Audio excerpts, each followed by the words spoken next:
Amén. Bueno, que Dios bendiga después de tanto tiempo. Bueno, tratando de recuperarme, como digo, y vamos a terminar la última parte de 2 de Tesalonicenses, capítulo 3. Ya mañana empezamos, si Dios permite, con 1 de Timoteo. Amén. Capítulo 3, verso 10 al 12, 13, 14, y bueno, los versículos siguientes es lo que vamos a tocar para terminar este libro.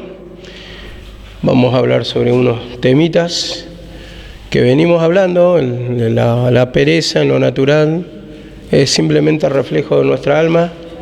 En lo espiritual, que tenemos vagancia en lo espiritual o no hacemos énfasis en la limpieza, en la falta de oración, en la falta de declaración de pecado, y por lo tanto lo que agarra es la pereza natural, vamos a decirlo así.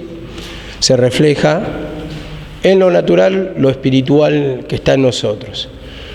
Pero hoy vamos a tocar esto de un poquito de la pereza, más en el ámbito espiritual, como dice 3:10, porque cuando estábamos con vosotros, os ordenábamos esto: si alguno no quiere trabajar, tampoco coma.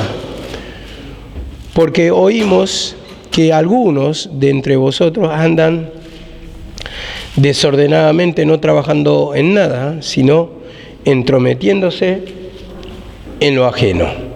A los tales mandamos y exhortamos por nuestro Señor Jesucristo que trabajando sosegadamente coman su propio pan.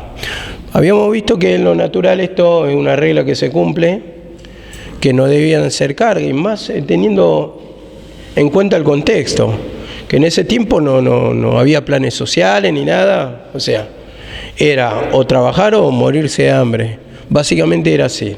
Entonces entendemos ese contexto de por qué dice acá la palabra: si alguno no trabaja, tampoco coma. Pero dice acá la palabra en el primer versículo, en el 3:10, cuando estábamos con ustedes, dice, les ordenamos esto, que si alguno no quiere trabajar, tampoco coma. O sea, ese tampoco coma implica no debe comer de los demás, no debe ser sinvergüenza, no debe ser ventajero, aprovechador, porque lógicamente hay hermanos que están dispuestos, pero acá lo que condena no es la ayuda, sino el espíritu de ventajero que puede estar en uno, de querer hacer una forma de vida, el vivir de los demás. Esto es lo que está condenando, no está condenando otra cosa. Entonces debemos entender bien ese contexto, que es una vagancia natural, pero que está en el espíritu. Esto está ligado porque uno, cuando es ventajero, justamente influye el caradurismo, no le importa el sacar ventaja, sino que si puede lo hace, y entonces es el espíritu que condena, porque este espíritu también pueden copiar a otros, o puede ser, digamos, pretexto de tropiezo para unas personas que están en la congregación, que ven y que se escandalizan porque como un hermano que no quiere trabajar, un hermano tan joven que tiene fuerza, que quiere vivir de los demás, o que se aprovecha de la situación, se aprovecha de la iglesia, ¿no? La única carga, entendemos, que lo habíamos predicado ya, cuando dice que la única carga que debe ser de la iglesia son, como dice, las viudas las que verdaderamente lo son. Los demás no estaban, digamos, salvo por alguna situación especial, no estaban en la lista. Dice, a estas sí las admitan, pero las viudas jóvenes, dicen, no admitan, y las que tienen sustento, tienen pariente, la obligación es del pariente, no de la iglesia. Bueno, entendemos eso por contexto histórico, por contexto del momento, pero en este caso vemos que también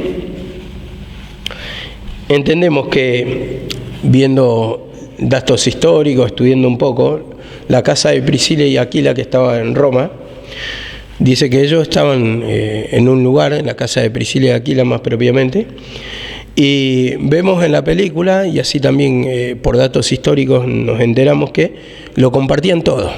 compartían todo y todo lo que con los que no tenían, porque había personas que no tenían, había personas que eran huérfanos, nenes que eran huérfanos, personas que estaban menos válidas. Entonces, todo esto entraban en la lista de los necesitados y por eso se sostenían, y como dice la palabra, de tal forma que no le falte nada a nadie, dice la palabra. Y como dice acá en el 3:11, porque oímos que algunos de entre vosotros andan desordenadamente, no trabajando en nada, sino entrometiéndose en lo de ajeno. Bueno, justamente esto, entremeterse en lo ajeno, es lo que quiero tocar, ¿no? Porque justamente una persona que no trabaja, digamos, o que no hace nada, que está desocupada, no solamente en lo laboral, sino que en el terreno espiritual está así. Entonces, una persona que va a andar en el chimento. Entonces, todo el tiempo con cuento, enterándose de las cosas, entonces se ocupa de la vida de los demás y esto le trae tropiezo, no solamente para él, sino que para otras personas, porque lleva la murmuración, y entonces se entromete en la vida ajena cuando nosotros, como lo dice la palabra, debemos ocuparnos de nuestra alma, de nuestra limpieza. Como dice, si tu hermano peca, ¿qué a ti? Dice, ¿no? Entonces, como le dijo a Pedro, si tu hermano me sigue o no me sigue, ¿qué a ti? Sígueme tú. Entonces siempre debemos mirar nuestra vida espiritual, cómo estamos, hermano, cómo estamos en la oración, cómo estamos en la palabra, cómo estamos en nuestra vida espiritual, porque no debe ser obstáculo. Yo pienso que si uno tiene comunión espiritual con el Señor, si tenemos comunión, Él es paz, dice, es gozo, es alegría. Y si nosotros tenemos la comunión con Él, nosotros en la misma manera debemos estar en ese estado espiritual de gracia, de sentir su presencia, de estar descansado, porque esa es la esencia del Señor.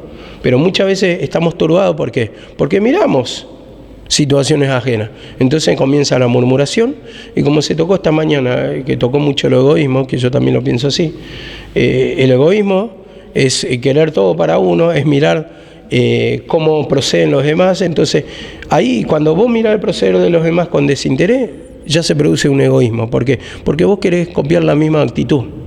Entonces la misma actitud de no ayudar, de tener todo para uno, de importarse lo de uno solamente, y no te importa la necesidad de los hermanos. Fíjense, ¿no? Cómo actúa ese espíritu. Creo que actúa en todos. No quiere decir que a veces naturalmente actuamos diferente a lo que pensamos, porque en un momento dice, bueno, si no se interesa nadie por mí, ¿por qué me tengo que interesar yo por ellos? Como dije una vez, y lo planteé, a ver, si yo no tengo si nadie tiene la obligación de ayudarme acá, o por ejemplo, por decir, dame una mano con mi viejo, ¿yo por qué tengo la obligación de darle techo a alguno de ustedes? Entonces, ¿por qué me debería preocupar? Eso lo dije, y bueno, eso está en nosotros, porque también siempre pensamos en nuestro provecho, ¿no? Entonces, a partir de ahí, si tenemos una mirada egoísta, no nos vamos a fijar nada por nadie. Y la verdad que uno, si tiene necesidad otro hermano y está en su alcance ayudarlo, con pequeña cosa o gran cosa, creo que está bien. Uno no debe hacer vista gorda a la necesidad. Yo, a ver, sin ir más lejos, me preocupaba, por ejemplo, la necesidad de Freddy, que él no tenía abrigo, no tenía, y bueno, y fuimos a revisar en unas bolsas, fue a revisar mi esposa, y hasta que encontró una ropa que estaba en desuso, y yo la verdad que ni sabía que estaba en casa, en unas bolsas, y bueno, ahí tiene su campera, otro rompeviento más, un par de pantalones, bueno, que le va a ser de provecho como para pasar el invierno, lógicamente. Uno, si pudiera comprar nuevo, lo compraría, pero no está a nuestro alcance, pero sí está el interés de que no pase frío. Ese es el tema. Entonces, desde ahí, de tener poco, mucho, ver si hay necesidad. No solamente está bien el decir humillate, pero también está bien, si está a nuestro alcance, ayudar.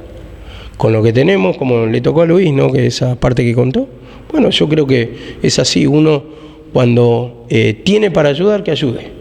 Eso el Señor lo va a bendecir. Uno no debe mezquinar, y todo lo que va plantando va a cosechar, dice la palabra, ¿no? Entonces, como dice acá la palabra en el 3:12, a los tales mandamos y exhortamos por nuestro Señor Jesucristo, que trabajando sosegadamente coman su propio pan. Vemos acá la palabra. ¿Nuestro alimento cuál debe ser? Nuestro propio pan. Es la palabra, es la oración, o sea, nuestro pan. El pan nuestro cada día, ¿cuál es? Es la misma presencia del Señor que viene a través de la palabra. La palabra es poder. Y la palabra nos acomoda en nuestra mente, la forma de pensar de Cristo. Allá puedes sentir que hubo un Cristo Jesús, dice. Entonces tenemos el mismo pensamiento de Cristo, la misma manera de pensar, la misma manera que nos lleva a actuar en consecuencia a los que predicamos. Pero para eso está la palabra justamente, para indicarnos el camino que debemos andar. Entonces dice acá la palabra otra vez, trabajando, dice, trabajando. Entonces, nos humillamos, pedimos perdón, declaramos nuestro egoísmo, nuestras maneras propias, nuestros intereses por odio, por venganza. Entonces eso no sirve, hermano. Eso no sirve porque estamos actuando en contra de la palabra y solamente trae destrucción, trae maldad, trae división. Y como dice la palabra, todo reino dividido contra sí mismo prevalece. O sea, es destruida esa unión, por lo tanto es destruida la iglesia, es destruida las bendiciones, es destruido todo, ¿no? Nuestra vida espiritual, que actuamos todo en contra. Y, a ver, hay muchas cosas, hermanos, porque, a ver, cuando se predica eso de otros predicadores, más allá de escuchar o no escuchar, hay predicadores que predican muy lindo, tienen una unción, una presencia, pero no cumplen lo que predican. Ese es el tema. Tienen posibilidades económicas, tienen el lugar, tienen todo, pero no tienen el compromiso con el tiempo. Entonces, lógicamente, este ministerio que hacemos nosotros, aunque sea que haya poca gente hoy por hoy, es un ministerio difícil, porque todavía no tenemos acomodado el lugar 100%, lo tengo a mi papá sí, las posibilidades económicas no son las mejores, no recibimos ayuda del gobierno, tampoco la queremos, pero sí, actuamos en consecuencia de la palabra, como la viuda que dio las 2 blancas, todo lo que tenía. Entonces, a partir de eso, ayudamos. Hay otros que ayudan desde las obras, Como había un muchacho acá que decía, bueno, que no le gustaba la palabra, que él era oveja del pastor de Emilio, decía, no hablando mal del pastor esto, pastor de Emilio, pero no quería escuchar la palabra acá, pero acá se le daba el techo. Acá se les daba el techo y pastor de Emilio, teniendo todo, o sea, iglesia grande, diezmos grandes, no le daba un techo. Entonces, vemos que no es fácil cumplir. Muchos hablan, predican lindo, pero el tema está poner el pecho a las balas. Entonces, ahí está justamente lo que nos enseña la palabra. Vivir lo que predicamos, eso es lo bueno, Porque ya digo, hay lugares mucho más grandes, mucho más lindos que esto, pero te van a negar una ayuda del techo. Eso es así, es innegable. Dice acá la palabra, 3:13, dice... no vamos al 3:13, en 1 Timoteo 5:13, para ir justamente enganchando el tema.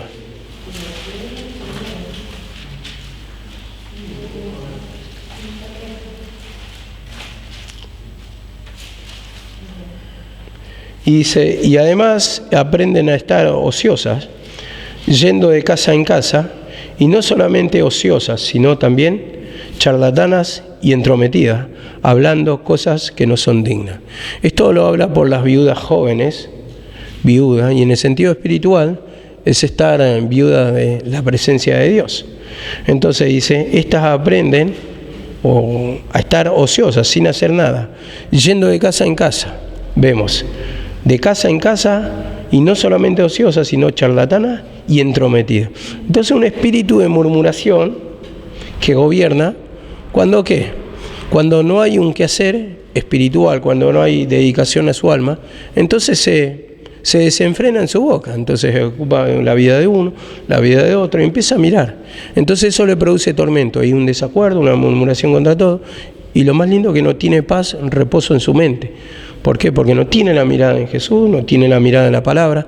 Entonces no puede estar bien espiritualmente una persona que no se está limpiando, que está ociosa espiritualmente. Puede ser activa naturalmente, pero estamos hablando en lo ocioso espiritual. No confesando el pecado, no dedicándole a la lectura, no humillándose lo que viene en la palabra para pedir perdón, para confesar sus pecados. Entonces a partir de ahí lo está tocando la palabra para que no estemos como estas viudas espirituales que no tienen la presencia de Dios, y si no tienen la presencia de Dios no tienen cabeza, como dice la palabra. La cabeza de la mujer, ¿quién es? El hombre, dice así, y la cabeza del hombre es Cristo, dice. Ese es en un contexto de la ley, en tiempos históricos, en tiempos judíos, que se movía así y se manejaba así, mostrando un sentido espiritual. Pero ahora uno está viudo o viuda de la presencia de Dios, y por lo tanto está así como con libertad, va entrometiéndose de casa en casa, va yendo como si fuera que no tiene marido. No se comenta así cuando una mujer está todo el día en la casa de la amiga, en casa ajena, esta no tiene marido, que no le dice nada al marido. Bueno, justamente así se cumple con nosotros espiritualmente. Cuando no hay humillación, no hay dependencia de Dios, va a haber murmuración, va a haber queja. Y como dice acá la palabra, Primera de Pedro 4:15. Primera de Pedro 4:15.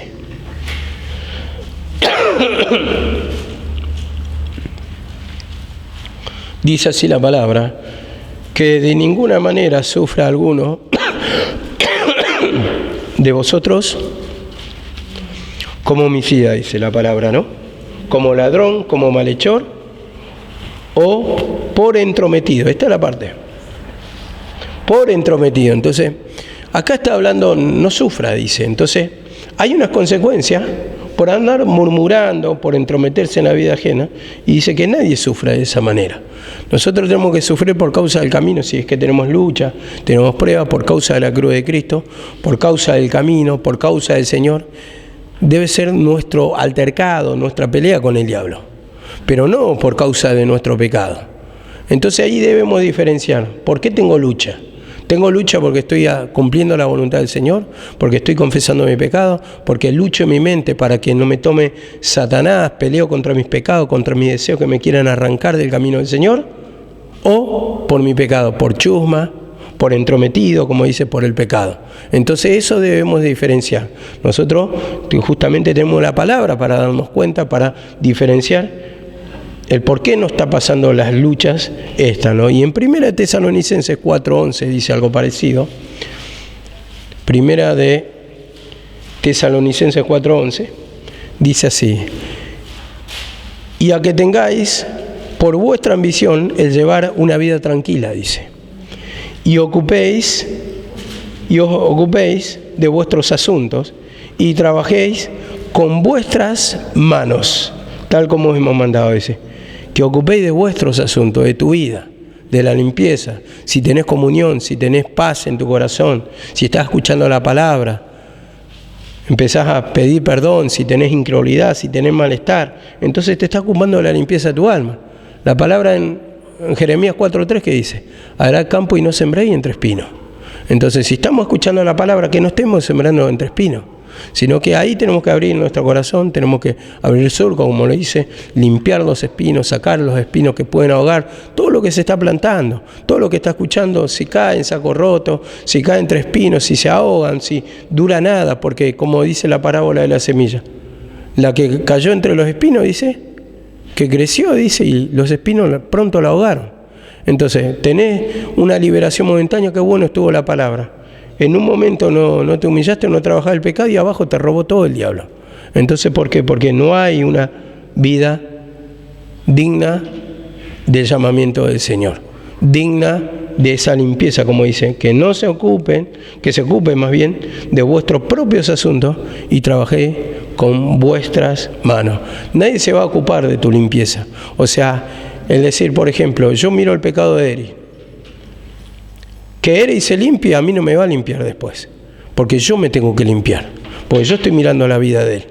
Entonces yo me tengo que limpiar. Si él se pone las pilas, a mí nadie, porque yo me voy a quedar con esa amargura, con esa murmuración, con ese pecado del pasado. Y tal vez él se puede humillar, pero si yo no me humillo, me quedo con el pecado del pasado, y muchos se quedan en el pasado.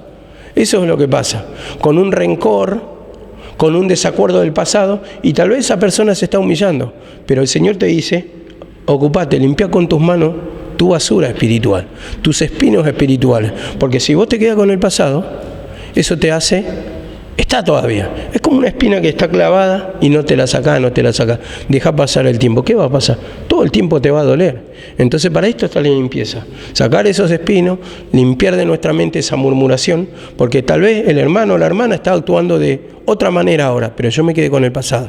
Y eso todavía te sigue haciendo mella, sigue destruyendo tu vida espiritual. Entonces falta esa limpieza, esa confesión de pecado, para que la murmuración o el mirar el actuar ajeno, si no murmurar en lo natural, no te perjudique. Bueno, dice acá la palabra, volviendo otra vez, ahora el 3:13, dice la palabra: y vosotros, hermanos, no os canséis de hacer, dice la palabra, el bien. ¿Y el bien qué es? Es cumplir la palabra de Dios. Porque Él es propiamente el bien. Y cumplir la palabra de Dios la vamos a hacer a través de la confesión de nuestro pecado, de nuestro arrepentimiento. Señor, dame un corazón arrepentido, que yo quiera actuar en consecuencia a la palabra. Señor, que pueda tomar la cruz. Señor, dame un corazón contrito y arrepentido, humillado, para que haga yo tu voluntad, para que me limpie estos pecados, Señor, para que te confiese mi maldad, mi egoísmo, mi manera propia. Entonces ahí estamos haciendo el bien, o estamos procediendo bien, como el Señor lo dice. Entonces esto me dice en 2 Corintios 4:1, 2 Corintios 4:1, dice esto: por tanto, que tenemos este ministerio, según hemos recibido misericordia, no desfallecemos. Y como decía ya, no nos cansemos de hacer el bien. No nos cansemos. Y acá dice, recibimos este ministerio, no desfallecemos, seguimos adelante. El ministerio de nosotros, ¿cuál es? El de la cruz, es predicar arrepentimiento para perdón de pecados, es confesión de pecados. Entonces ahí somos libres y sentimos la liberación y nos sentimos bien porque estamos actuando en consecuencia de la palabra. Una persona que no perdona, una persona que murmura todo el tiempo, es una persona que no tiene comunión con Dios, por lo tanto tiene tormento, vive atormentado, vive atormentada. ¿Por qué? Porque eso es pecado justamente, y el pecado produce tormento, la murmuración produce malestar, y nosotros no estamos para sentir ese malestar. Nosotros tenemos que confesar, porque yo quiero sentirme bien, porque vos pienso que te querés sentir bien. Entonces no murmuremos, no seamos egoístas, actuemos en consecuencia a la palabra, pidámosle perdón al Señor para que cambie nuestra forma de pensar, para que tomemos la cruz, para que tengamos un corazón arrepentido, para que confesemos nuestro pecado que nos hace fallecer, que miramos el actuar ajeno, el proceder ajeno, y nosotros, como dice la palabra, Pablo a Timoteo le dijo así: sé ejemplo en todo. Entonces, si otro no es ejemplo, yo tengo que ser el ejemplo y no tengo que seguir el mal ejemplo, sino tengo que seguir el buen ejemplo, el de tomar la cruz. Entonces, si yo tomo la cruz, voy a tener paz, voy a tener tranquilidad. Entonces, voy a ser digno o referente de que en otra vida se va a reflejar en mí para que actúe según la palabra. Y dice acá la palabra también en Gálatas 6:9, dice algo parecido. Gálatas 6:9 nos dice esto: y no nos cansemos de hacer el bien, que a su tiempo, si no nos cansamos, segaremos. Dice, si no nos cansamos, segaremos, o a su tiempo segaremos, si no desmayamos, dice la versión de Reina Valera. Vamos a segar, va a haber una paga, pero dice, no nos cansemos de hacer el bien. Y el bien, vuelvo a repetir, es actuar en consecuencia a la palabra, cumplir lo que manda la palabra, pero para eso tiene que haber humillación. La carne lucha contra el espíritu, es indudable, que queremos pecar muchas veces o queremos actuar, nos queremos dar pequeños deslices, pero eso destruye nuestra vida espiritual, destruye nuestro descanso, y ahí es cuando tenemos que, Señor, perdóname solamente, Señor, para que no mire el pecado ajeno, el proceder ajeno, el actuar ajeno, que no me enoje, que no me quede con esos pensamientos que me producen amargura, porque se debilita mi vida, se aparta de la cruz. Y algunos dicen, sí, no se humilla y no le va tan mal, y yo también, no le va tan mal según tus ojos, porque en la vida espiritual sí le puede ir mal, y muy mal, vivir atormentado, vivir propenso a la enfermedad, porque una vida que vive atormentada es una vida que se hace mala sangre, es una vida que se va a enfermar muy seguidamente.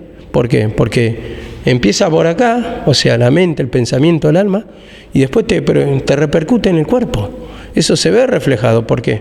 Porque como las personas dicen que viven con estrés. Al final, ¿de qué mueren? De un ataque del corazón, mueren de un derrame. ¿Por qué? Porque todo el tiempo está trabajando su cabeza. Entonces, que no tengamos esa paga. Entonces, el Señor nos quiere libertar de todos esos males, nos quiere guardar. Y la palabra también dice, en Lucas 18:1, dice algo parecido. Lucas 18:1, la oración de la mujer que insistentemente iba delante del juez. Creo que era una viuda, este juez era injusto, pero dice acá la palabra 18:1.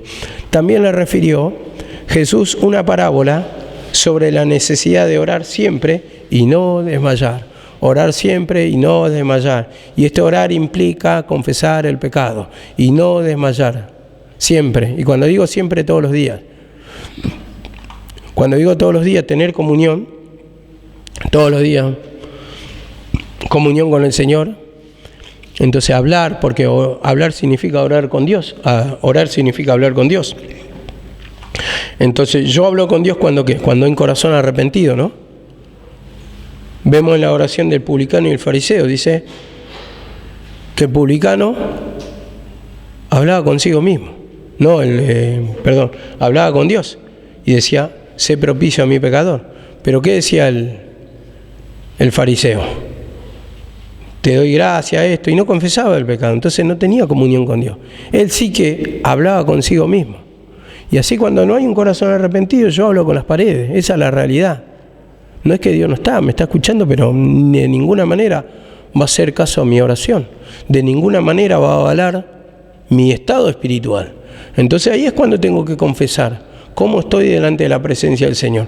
¿Estoy actuando conforme dice la palabra? ¿Tomando mi cruz, confesando mi maldad, mi enojo?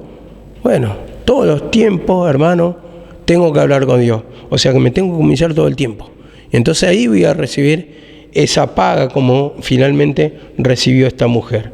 Y volviendo otra vez a Tesalonicenses, ahora en el 14, dice, si alguno no obedece a lo que decimos por medio de esta carta, a este señaladlo y no juntéis con él para que se avergüence. Mas yo digo, no lo tengáis por enemigo, sino amonestadle. Y bueno, el resto de las epístolas son saludos, yo no lo voy a desarrollar, pero en esto que dice acá, si alguno no obedece a lo que decimos en esta carta, dice, a ese señaladlo. Señalarlo no implica apuntarlo con el dedo, implica tener en cuenta que está en pecado, que está mal su vida espiritual, que yo no puedo prestarle oído a esa clase de personas. Y dice, no juntéis con él. A ver, no juntéis con él implica naturalmente o espiritualmente. Espiritualmente. Espiritualmente no me junto, o sea, mi alma no está en acuerdo con esa persona conforme a lo que está hablando. No comparto su pensamiento, porque yo tengo que compartir el pensamiento de Cristo. No puedo compartir la murmuración, el malestar, la queja. Y como dice acá la palabra, para que se avergüence. Una persona cuando, murmura todo el tiempo, se queja o está mal todo el tiempo y tiene pensamientos negativos, después al tiempo cuando vos le reprendés, vos le decís, o vos no compartís directamente, no le llevas mucho la punta a lo que dice, a veces va a avergonzar sola porque se va a encontrar que todos están confesando el pecado, que todos están tirando para el mismo lado, y entonces eso es lo que le va a producir vergüenza, el actuar mal, pero la palabra misma lo va a acusar. La palabra mismo va a acusar, ¿por qué? Porque cuando actúa mal y ve que todos están orando, todos se están humillando y tienen otro resultado espiritual, y cuando vos le decís humillate, y esa persona tal vez no se quiera humillar, pero ve que el otro se humilla y tiene un resultado espiritual bueno, después se va a dar cuenta por la palabra mismo, se va a despertar y se va a avergonzar. Mirá que actué mal, mirá cómo hice, actué mal, entonces eso es lo que dice acá. Y en el 15 dice, más no lo tengáis por enemigo, sino amonestarle como hermano. No lo tengáis como enemigo. Vemos que a veces, como dice, no se ha vencido a lo malo, ¿no? Pero a veces lo tenemos como enemigo. No se quiere humillar, yo no le hablo más, yo esto, lo otro. Termino en una discusión, en un pleito. Y acá dice, no lo tengas por enemigo, dice, sino amonestarle. Y esa amonestación dice, corregirlo, mostrarlo por palabra, que no es así. Como un hermano. ¿Con un hermano vos te peleás? Sí, la mayoría nos peleamos, eso es indudable, pero no guardamos el rencor, a eso es lo que voy. Yo creo que uno no guarda el rencor. Sí en un momento un enojo, pero en el fondo uno lo quiere al hermano, ¿no? Uno quiere a sus hermanos y que pienso que vos podés tener toda la diferencia con tu hermano, pero yo te aseguro que hay una pelea afuera y vas a saltar por tu hermano. Vas a saltar igual, lo vas a ir a defender igual. ¿Por qué? Porque tu hermano es tu sangre. Es así, tenemos ese afecto de la naturaleza misma del ser humano y vamos a actuar conforme a lo que somos. Entonces, dice acá en la palabra, ahora vamos a la referencia, dice en Mateo 18, 17. Mateo 18, 17. Entonces así, hermano, a ver, yo un montón de veces me vinieron y me dijeron de hermanos que nos estaban humillando, que están actuando así, están actuando mal afuera, que yo le voy a pegar y es un atrevido. A ver, yo le decía más o menos así, bueno, tenés que comprender, son gente que necesita ayuda, que no está bien, Trataba de, tirar agua para este lado, para nuestro molino, ¿no? Para no acusar, no, es un pegarle todo lo que quiera, no. No acusar, sino ver su vida espiritual, ver que es un hermano y, a ver, como dice la palabra, no podemos justificar al impío y acusar a nuestro hermano, lo dice en Proverbio, ¿no? Entonces no podemos sacarle el derecho, nosotros somos hermanos en Cristo y las cosas que están acá adentro, y las cosas que están afuera, por más que venga a acusar, por más que sean verdades, nosotros debemos solamente aplacar, no debemos humillar, no debemos entrar en murmuraciones, en opiniones, sino entendiendo que es un hermano que en un momento puede estar luchado espiritualmente o no entiende.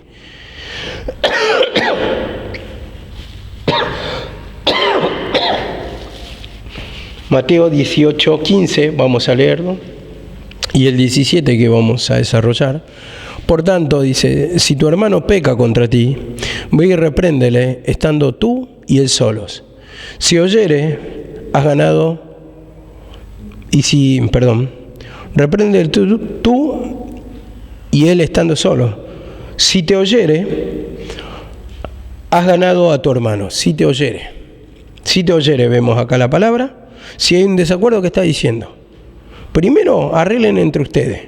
Háblenlo, pero no a la discusión, a las peleas.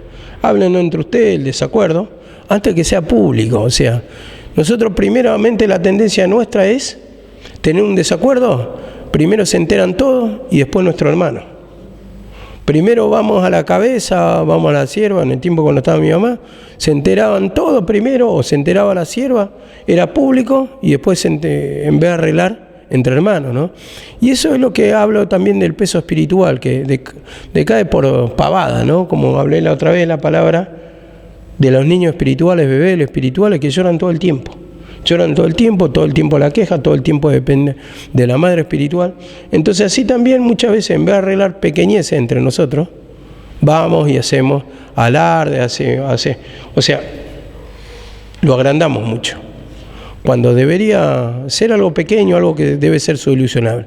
Ahora vemos que hay problemas a veces que, bueno, se van de las manos, yo creo que sí, ahí ya debemos actuar con dirección sabia, que otros hermanos a veces que crecido espiritualmente que nos pueden dar luz por la palabra, y después de última está el siervo, la sierva de Dios, para poner fin a este asunto, ¿no? Y como dice acá la palabra, 18-16, mas si no te oyeres, dice, porque puede pasar, toma aún contigo a 1 o 2 hermanos para que en boca de 2 o 3 testigos conste toda palabra, 1 o 2 testigos. Mi mamá siempre hablaba que estos testigos deben ser de fe, o sea, testigos verdaderos. Siempre se habla, el testigo falso pagado también con la muerte, Pero el testigo verdadero, vemos, el que puede escuchar esto, dice, mas si no te oyeres, toma a 1 o 2 hermanos para que en boca de 2 o 3 testigos conste toda palabra que se dice. Entonces ya no se queda en palabrerío. Vos dijiste esto, vos dijiste esto. Entonces ahí está la verdad explayada, está la verdad grabada, filmada, vamos a decirlo así. Entonces, bueno, va a estar a ver quién tiene la verdad.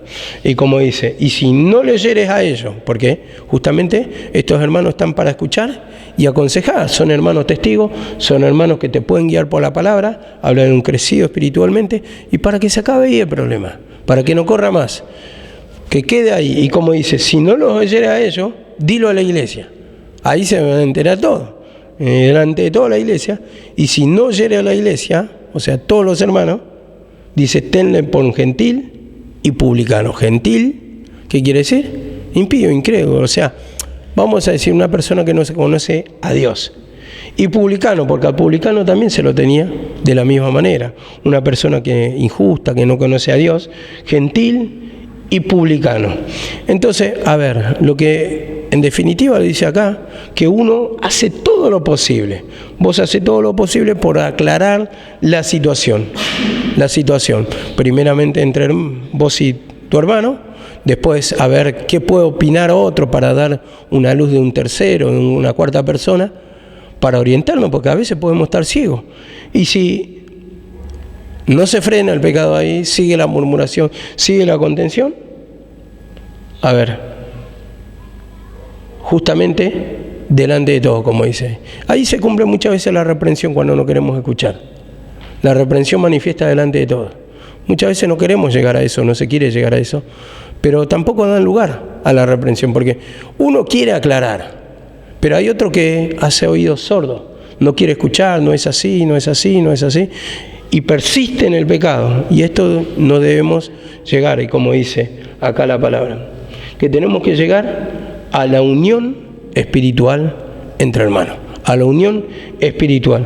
Pero si insiste en pecar, y ya no le podemos llevar a la punta de ese problema. Ya está, se aclaró. Si una persona está encaprichada, está encaprichada. Yo, a ver, con los retos, o sea, está bien reprender, pero con las trompadas, con la fuerza propia, con la justicia propia, no le voy a cambiar la forma de pensar a nadie. Esto está en uno el querer confesar para que Dios lo aclare, porque muchas veces naturalmente podemos tener razón, pero no según la palabra, porque la palabra nos dice de no usar las armas carnales, la palabra dice las armas de Dios, y muchas veces podemos estar bloqueados, no lo entendemos en ese momento porque estamos muy airados, muy enojados, nos sentimos que están siendo injustos con nosotros, y debemos orar para poder entender esa situación y para que nos aclare la mente y nos dé luz para la palabra, y cuando nos da luz por la palabra nos da el descanso. Y dice en Tito algo parecido, 3:10. Tito 3:10. Tito 3:10 dice así: al hombre que cause divisiones después de la primera y la segunda amonestación, deséchalo. Deséchalo. Entonces, ¿qué está diciendo acá? Si persiste en pecar en la murmuración, ya no le des importancia a lo que dice. No le lleves a la punta a lo que dice. Y no quiere decir ignorarlo, dejar de hablar, sino no tengas en cuenta sus pensamientos. Porque un pensamiento contaminante es un veneno que está pululando ahí, está flotando y quiere entrar a tu mente, quiere contaminar tu alma, quiere causar división. No estén de acuerdo, vos solamente tenés que tomar la cruz, vos solamente tenés que humillar, vos solamente tenés que confesar el pecado. Y dice acá la palabra en 2 de Corintios 2:5, también algo parecido. Dice así: si alguno me ha causado tristeza, no me la ha causado a mí solo, sino por cierto modo, por no exagerar, a todos ustedes. Le basta a tal persona esta reprensión hecha por muchos. Así que, al contrario, vosotros más bien debéis perdonarle y consolarle para que no sea consumido de demasiada tristeza. Vemos acá la palabra. Para que no sea consumido de demasiada tristeza. Dice, más bien perdonarle. Entonces nos está hablando de que no seamos hostiles con el trato. Que no seamos duros con el trato. O ignorarlo para que se sienta mal. No le llevas el apunte, lo tenés aparte ahí, que hable solo, que se... No. Uno debe actuar de la manera cristiana, de la manera que Dios manda. Normalmente, a ver, como dice acá la palabra, 2:8. Por lo cual os ruego que confirméis el amor para con Él. Confirméis el amor para con Él. ¿Qué está diciendo acá? Que nuestra manera de actuar debe ser como si no hubiera pasado nada. La que falló es la persona y no nosotros. ¿Por qué tenemos que cambiar la manera de actuar nosotros? La que tiene que cambiar la persona de actitud. Nosotros debemos actuar como siempre actuamos, con amor, con gozo, con paz, hablándole bien, tratándolo bien, hablándolo como si fuera que nada ha pasado. Porque nosotros no tenemos que cambiar si nos estamos humillando. La que tiene que cambiar es la persona, la que se tiene que humillar es la persona. Y si yo actúo con armas carnales, las mismas armas que utiliza el hermano, división, murmuración, y yo también me divido y murmuro de esa persona, porque se transforma en murmuración cuando yo ya estoy mirando el pecado de él y estoy hablando mal de él, o lo estoy tratando de la misma manera, con ignorarlo. Entonces ahí yo estoy perdiendo, y eso no debe ser así. Dice, para que no sea consumida de tristeza, perdonarle, vos perdonarle, no importa si esa persona no se quiere arreglar, vos tenés que despojarte del pecado, vos tenés que pedir perdón, y como dice acá la palabra, confirmá el amor, actúa como si nada hubiera pasado. Vos tenés que humillar, vos tenés que confirmar esa unión, esa paz, ese gozo en tu vida para poder también transmitirle lo mismo a esa persona. Dice finalmente Gálatas 6.1. Gálatas 6.1 dice así: hermanos, si alguno es sorprendido en alguna falta, vosotros que sois espirituales, dice, vosotros, ustedes que son espirituales, o si se consideran espirituales, restaurarlo con espíritu de mansedumbre, considerándote a ti mismo, o mirándote a ti mismo, no sea que tú también seas tentado, no seas que tú también estés pasando o pases esa misma manifestación de pecado. A ver, cuando dice acá, en Romanos 12:21, por ejemplo, me dice, no seas vencido de lo malo, sino con el bien vence el mal. Entonces ahí yo debo trabajar mi pecado, hermano. Debo trabajar, debo humillarme. Muchas veces hasta hablamos con venganza, actuamos con venganza, ignoramos a la persona, esto todo venganza, predicamos con venganza. Parece que estamos jugando a veces al ping-pong. Nos dijo algo y del púlpito se la devolvemos. No debe ser así. Yo creo que la palabra sí está para corregir, pero me refiero a no presentar la palabra, sino el espíritu que sentimos. Y muchas veces podemos sentirlo, pero también tenemos que pedir corazón arrepentido, para que nos pase lo menos posible, para que nos pase lo menos posible, y como dice acá la palabra, restaurarle con espíritu de mansedumbre. Y solamente las armas espirituales son las que restauran, las armas de Cristo. Ese amor en Cristo que hubo en la cruz, si yo me humillo, se va a manifestar de la misma manera.